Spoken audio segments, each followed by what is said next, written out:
Chers amis, chers concitoyens, au nom du pôle de Renaissance communiste en France, nous voulons exprimer notre solidarité avec le peuple afghan qui souffre depuis trop longtemps l'ultra-violence de l'impérialisme et des éléments réactionnaires que celui-ci a alimentés.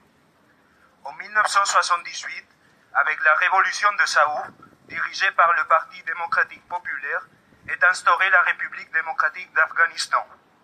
Le gouvernement populaire et anti-impérialiste nationalise les secteurs clés de l'économie et lance une réforme agraire radicale contre les grands propriétaires fonciers.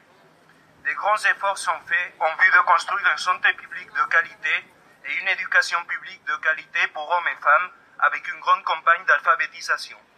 Les mariages forcés sont interdits et l'intégration des femmes au monde professionnel est promue.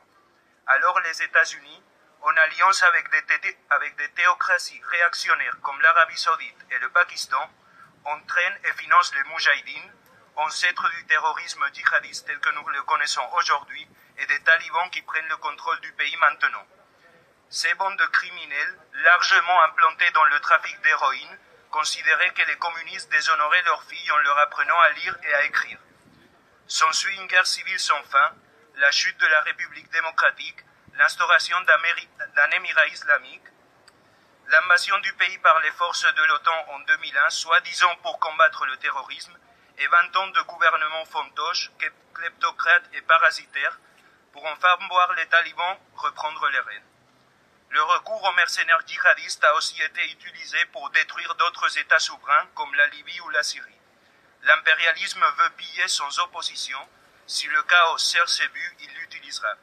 Ne nous laissons pas tromper par les larmes de crocodile de ceux qui en 1980 parlaient de combattants de la liberté en référence aux Moudjahidines.